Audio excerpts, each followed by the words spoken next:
Good Sunday morning to you. Today is March 3rd. I'm Courtney Clark, and today for Haley Hernandez. It is the second full day of the sequester. President Obama made it official Friday night and gave the federal government the authority to begin implementing those across-the-board budget cuts. Cuts that will impact Department of Defense workers right here in the Lowcountry. Officials with Space and Naval Warfare Systems Command in Hanahan say a furlough period for Air Force civilians would equate to an approximately 20% reduction in civilian base and locality pay for the remainder of the fiscal year. But it would not affect health care benefits. The president says the cuts will kick in gradually. This is not going to be a apocalypse, I think, as some people have said. It's just dumb, and it's going to hurt. Sequestration will also impact agencies that receive federal money in the Lowcountry, and that includes school districts. Meanwhile, federal unemployment benefits could be reduced by 9.4%, and nearly 50,000 FAA employees could also be furloughed. The bus drivers union in Charleston County has voted to approve their contract with Durham School Services, meaning the threat of a bus strike is finally over. The drivers have been negotiating with the school bus company since July. Drivers in Dorchester, District 2 and Beaufort counties voted to approve their contracts earlier this week. Head to our website counton2.com to see full comments from the school district and the school bus company. Snow was falling last night in the upstate. A rain and snow mix fell in Spartanburg and other neighboring areas. The flurries didn't stick, though. The snow pretty much melted once it hit the ground. And let's head out to Christine Kohler now, who's live out at Cypress Gardens. So, Christine, are we due for any snow, too? No, Courtney, we are definitely in the clear as far as the snow goes, although it's definitely cold enough to snow, but we just don't have any of that moisture in the area. It's going to stay well up to our north, so we are in the clear, Courtney. That's the good news here, but it is cold as you head out the door this morning. Bundle up. We've got temperatures started out this morning in the upper 20s to low 30s as we head through the rest of the day.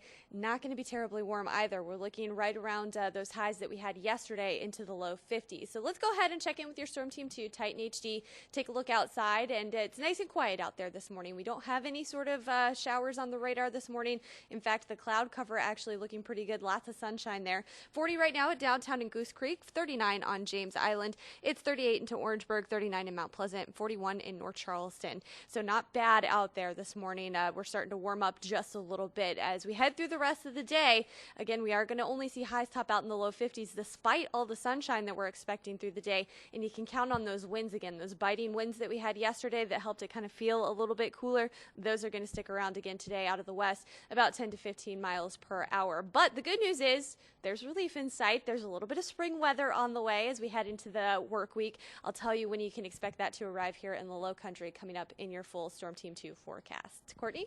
All right, thanks, Christine. We'll check back with you just a little bit later in the show.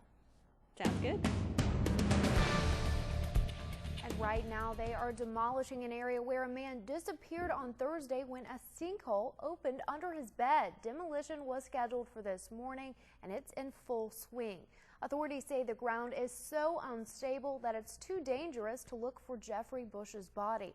That hole is about 50 feet deep and 30 feet wide, and soil testing showed it could swallow up more houses right there in that neighborhood. At least 2 families had to pack up and leave. Today is the last day of the popular Charleston Wine and Food Festival. Events will be held from 11 this morning until 8 tonight.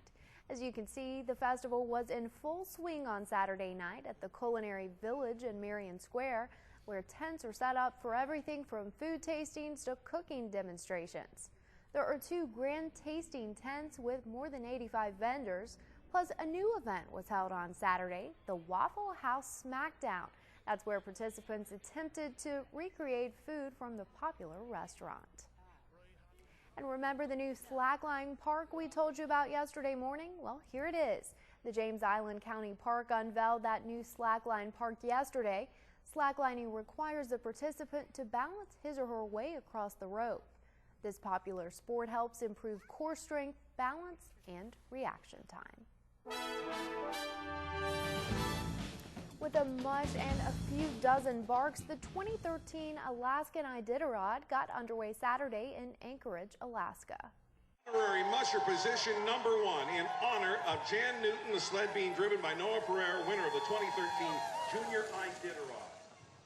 The 1,000-mile Iditarod trail sled dog race kicked off in a festive mood as 66 teams posed with fans and sailed their sleds on 11 miles of streets covered with snow. Saturday's event came just before the real competitive start of the race today in Willow, about 50 miles north of Anchorage. From there, mushers and their dog teams begin the grueling course through the wilderness toward the finish line. The winner gets a new truck and $50,400. The remainder of the $600,000 purse will be split between the next 29 mushers to cross the finish line.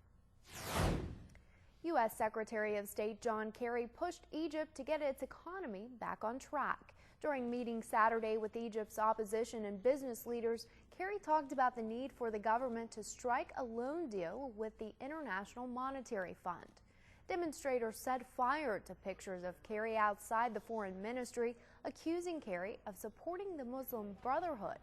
Kerry will meet with Egypt's president today. The head of the UN Environment Agency wants the international community to crack down on the illegal wildlife trade. Delegates from 178 countries at the Convention on International Trade in Endangered Species in Bangkok were given a stark warning today. The executive director of the UN Environment Program said the illegal wildlife trade threatened to wipe out some of the world's most iconic species. The message comes at a time when the poaching of African elephants and rhinos is at the highest level in decades. We know that we not only have an issue of urgency, we have an issue of crisis proportions. It is an issue that needs to be addressed proactively. Coming up on News 2 today, we'll show you how a young hockey player turned the fight of his life into an inspiration to others. Plus, one of today's viral videos will probably have you saying weirdest birthday party ever. Stick around, you're watching News 2 today.